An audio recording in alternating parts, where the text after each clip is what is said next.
नमस्कार। इस चैनल के द्वारा भारतीय रेलवे की आगामी परीक्षाओं को ध्यान में रखते हुए मैथ के इंपॉर्टेंट प्रीवियस ईयर क्वेश्चन की प्रैक्टिस कराई जा रही है। अभी हम चक्रवृद्धि ब्याज के सवालों को लगा रहे हैं जो कि रेलवे ने पूछा है। आइए यह सवाल देखिए जिसमें कहा गया किसी जमा राशि पर 8% प्रति वार्षिक दर से 8 वर्ष का साधारण ब्याज 16,000 रुपये है। उसी राशि पर इस दर के 1/4 दर से 2 वर्ष का चक्रवृद्धि ब्याज आपको निकालना है। तो देखिए यहाँ पर 8% अगर 1 वर्ष का है तो 8 वर्ष का कितना हो जाएगा साधारण ब्याज की अगर हम बात करें तो अगर 1 वर्ष का 8% तो 8 वर्ष में 8 गुणे 8 यानी कि 64% हो जाएगा। यानी कुल मिलाकर प्रिंसिपल का जो प्रिंसिपल रहा होगा उस पर 64% ब्याज मिला तो वह हो गया 16,000 जैसा कि यह कह रहे हैं। तो प्रिंसिपल का 64% हमको 16,000 को रिप्रेजेंट कर रहा है तो आप इसको काट दीजिए, 16 से इसको काट दीजिए, 16 चौको 64 यानी 4% 1,000 को बता रहा है। तो अगर हमको 100% यानी कि पूरे की पूरी प्रिंसिपल की वैल्यू निकालनी हो तो 4 से 25 गुना करना पड़ेगा, तो इसको भी 25 गुना कर देंगे तो ये हो जाएगा 25,000 रुपये। इसका मतलब यह हुआ कि जो प्रिंसिपल अमाउंट है वह 25,000 रुपये है। और अब यह आपने निकाल लिया कि प्रिंसिपल जब 25,000 रुपये है तो 2 वर्ष का चक्रवृद्धि ब्याज निकाल लीजिए। अब ये कह रहे हैं कि जो ब्याज का दर है उसका 1/4 निकालना है। तो देखिएगा सर 8% वार्षिक ब्याज की दर है और इसका अगर 1/4 करेंगे तो इसका मतलब 2% आ जाएगा।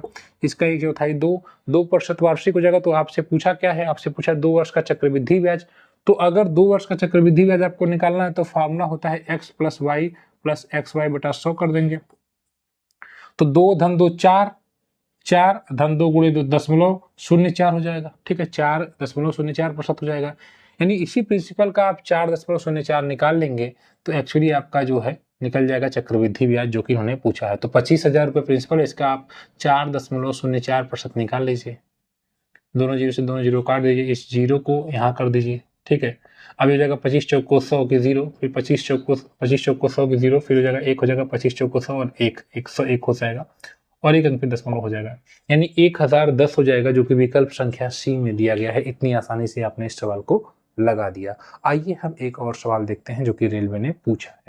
अगले सवाल में कहा गया है कि एक निश्चित धनराशि पर साधारण ब्याज एक निश्चित ब्याज की दर से 2 वर्षों में 1,200 रुपये है। उसी धनराशि का चक्रवृद्धि ब्याज साधारण ब्याज की दर से 2 वर्षों में 1,290 मिलता है तो मूलधन कितना होगा। अब हम इसको इस प्रकार से लगाते हैं कि मान लीजिए मूलधन पी रहा होगा और 2 वर्षों में अगर 1,200 रुपये ब्याज है तो पहले वर्ष 600 ब्याज रहा होगा और दूसरे साल भी 600 रहा होगा। 2 साल में चूंकि 1,200 है, 1 साल में 600 रहा होगा।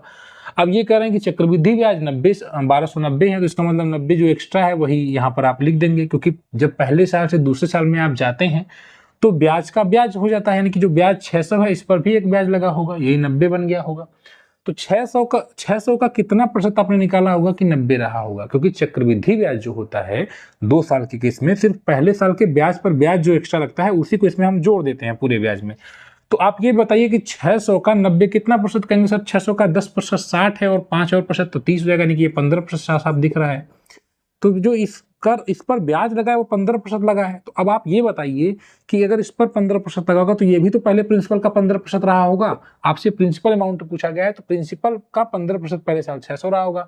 तो इसका मतलब अगर प्रिंसिपल का 15% 600 को बता रहा है तो 1% 40 को बताएगा और 100% 40 गुणे 100 यानी कि 4,000 को बताएगा, जो कि विकल्प संख्या डी में दिया गया है। इतनी आसानी से आपने इस सवाल को लगा दिया। आइए हम एक और सवाल देखते हैं।